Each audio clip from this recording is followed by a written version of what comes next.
പാതയോരങ്ങളിൽ നിന്ന് അനധികൃത ബോർഡുകളും ബാനറുകളും കൊടിയും നീക്കാനുള്ള സമയമാണ് ബുധനാഴ്ച വൈകുന്നേരത്തോടെ അവസാനിച്ചത്.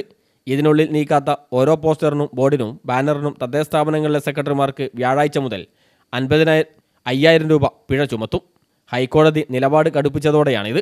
ബോർഡുകളും കൊടികളും ഏറെയും രാഷ്ട്രീയ പാർട്ടികളുടേതാണ്. ഹൈക്കോടതിയുടെ രൂക്ഷ വിമർശനം വന്നതോടെ വീഴ്ച വരുത്തുന്ന ഉദ്യോഗസ്ഥർക്കെതിരെ നടപടിക്ക് തദ്ദേശ വകുപ്പ് നിർബന്ധിതരാവുകയായിരുന്നു. ബുധനാഴ്ചയ്ക്കകം റോഡുകൾ, നടപ്പാതകൾ, കൈവരികൾ, മീഡിയനുകൾ, ട്രാഫിക് ഐലൻഡുകൾ എന്നിവിടങ്ങളിൽ അനധികൃത ബോർഡോ പോസ്റ്ററോ ബാനറോ കൊടിയോ കാണരുതെന്നാണ് അന്ത്യശാസനം. കോടതിയുടെ തുടർ നടപടികൾ തദ്ദേശ വകുപ്പ് നിരീക്ഷിക്കുന്നുണ്ട്. ഒരാഴ്ച മുമ്പാണ് തദ്ദേശ വകുപ്പ് പിഴപ്പേടി നൽകിയതെങ്കിലും രാഷ്ട്രീയ സമ്മർദ്ദത്തെ തുടർന്ന് മിക്ക സെക്രട്ടറിമാരും അനങ്ങിയിരുന്നില്ല. എന്നാൽ 5,000 രൂപ പിഴ നിശ്ചയിച്ചും നിർദ്ദേശങ്ങൾ കടുപ്പിച്ചും കഴിഞ്ഞ വ്യാഴാഴ്ച വീണ്ടും മുന്നറിയിപ്പ് നൽകി. ഇതോടെ സെക്രട്ടറിമാർ ചലിച്ചു തുടങ്ങുകയായിരുന്നു.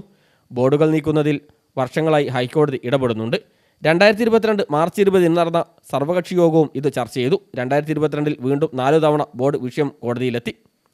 പാതയോരങ്ങളിലെ പരസ്യ ബോർഡുകളിൽ 50% അനധികൃതമാണെന്നാണ് തദ്ദേശ വകുപ്പ് ഉദ്യോഗസ്ഥർ തന്നെ സമ്മതിക്കുന്നത്.